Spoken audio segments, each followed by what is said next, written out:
Perdana Menteri Israel Benjamin Netanyahu tengah menghadapi tekanan dari dalam dan luar. Belum juga selesai urusan konflik dengan Hamas di Gaza, Palestina, kini Israel harus bergelut dengan potensi perang dengan Hizbullah di Lebanon. Bagi militer Israel yang sangat mengenal medan perang dan juga kemampuan pasukannya, mereka cenderung memilih melakukan gencatan senjata di Gaza.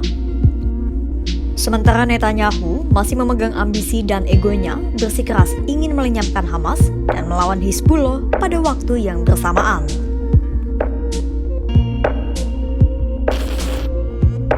Lantas, bagaimana perbedaan sikap militer Israel dan Netanyahu di tengah rumitnya situasi konflik di Timur Tengah?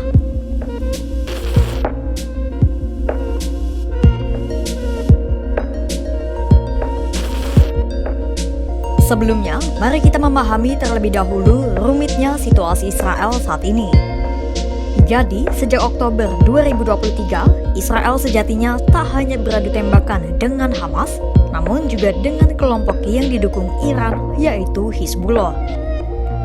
Markas Hizbullah ada di Lebanon, tepat berbatasan langsung dengan Israel bagian selatan. Adapun tujuan Hizbullah menyerang adalah sebagai bentuk solidaritas terhadap Palestina dan juga Hamas.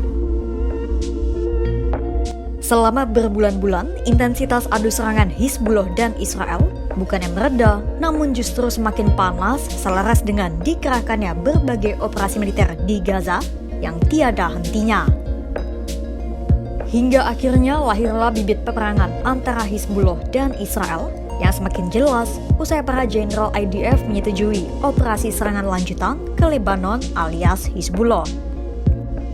Tapi, mampukah militer Israel yang saat ini tengah melawan Hamas turut menghadapi kekuatan Hizbullah?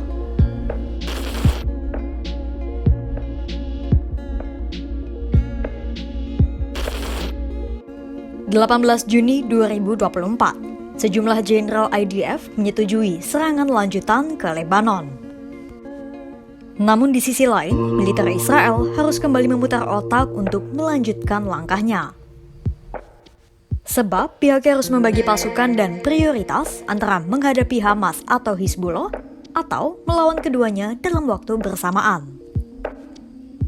Keputusan untuk prioritas itu bakal bertemu dengan kondisi di lapangan yang mulai seret tanpa adanya dukungan Amerika Serikat. Amunisi tipis, suku cadang hampir habis, terkurasnya energi pasukan, dan juga menurunnya kepercayaan tentara Israel terhadap pemimpinnya. Juru bicara militer Israel, Daniel Hagari, bahkan sempat mengatakan di sebuah kanal televisi tentang sulitnya menumpas Hamas. זה רעיון.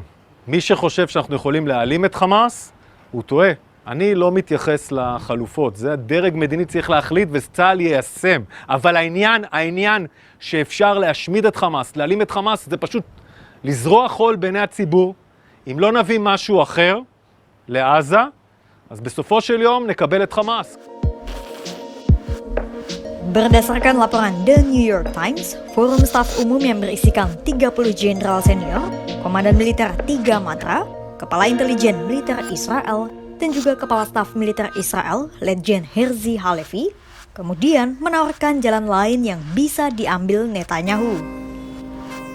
Mereka menilai alangkah lebih baiknya jika Israel melakukan gencatan senjata di Gaza, Palestina. Alasannya, pertama, militer Israel bisa memulangkan para sandera Hamas yang masih ditahan. Kedua, pasukan Israel bisa lebih bersiap jika perang dengan Hizbullah benar-benar akan terjadi. Selain itu, kemungkinan Hizbullah berulah di perbatasan akan mengecil, mengingat mereka akan berhenti menyerang jika gencatan senjata disepakati. Walau memang imbasnya mungkin saja kemampuan Hamas akan kembali menguat di tengah kepergian tentara Israel dari Gaza. Dan hal itulah yang membuat kontra antara sikap Netanyahu dengan para petinggi militer Israel.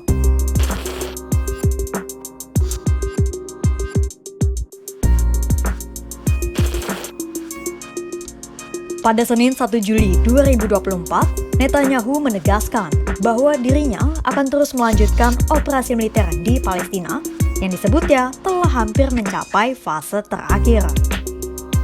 Walau tak merinci apakah Netanyahu akan menghentikan operasi militer di Gaza, namun dirinya menyatakan bahwa ia akan terus memerintahkan pelenyapan Hamas.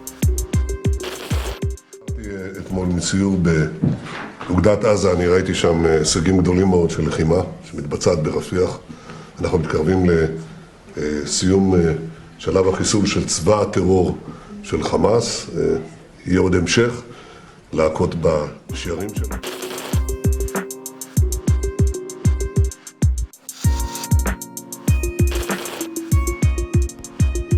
Hizbullah dan Iran sebagai pihak yang berkonflik dengan Israel pun memberikan isyarat penawaran dan juga ultimatum. Wakil Ketua Hizbullah, Sheikh Naim Qasim, pada Selasa 2 Juli 2024 menyatakan bahwa dirinya sebenarnya tidak ingin ada peperangan baru.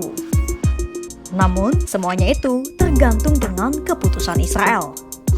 Hizbullah bahkan hingga memberi syarat agar mimpi buruk perluasan perang tidak terjadi, yaitu dengan gencatan senjata di Palestina.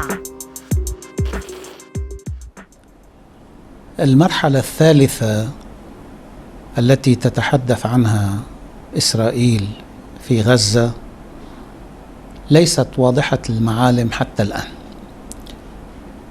يمكن أن تكون مقدمة لوقف إطلاق النار واتفاق مع الفلسطينيين، ويمكن أن تكون استمرار للحرب بشكل آخر، ويمكن أن يكون مرحلة انتقالية.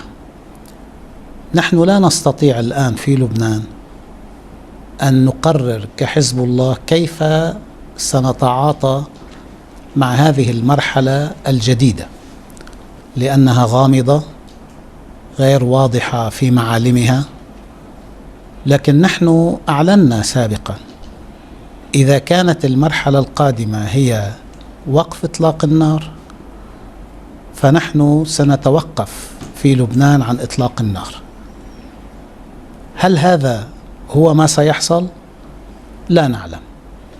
من الآن وحتى هذه المرحلة الانتقالية لا أتصور أنه يوجد أجواء لحرب. لا نحن نريد الحرب، ولا يبدو أن الطرف الآخر الكيان الإسرائيلي لديه قدرة أو قرار على الحرب. Iran sebagai pendukung Hizbullah pun memberi ultimatum keras yang menyebutkan bahwa lawan Israel tak hanya Hizbullah jika perang benar-benar akan terjadi. Iran menyatakan bahwa kelompok-kelompok dari negara Timur Tengah lainnya yang berada di bawah sokongan Teheran juga akan ikut bersatu padu bergabung dengan Hizbullah melawan Israel. Melihat kondisi tersebut, langkah Netanyahu bakal menentukan arah konflik yang sudah berjalan selama 9 bulan terakhir. Apakah sepakat dengan melakukan gencatan senjata di Palestina? Ataukah nekat memperluas perang lawan Hizbullah di tengah situasi Israel yang mulai ada keretakan?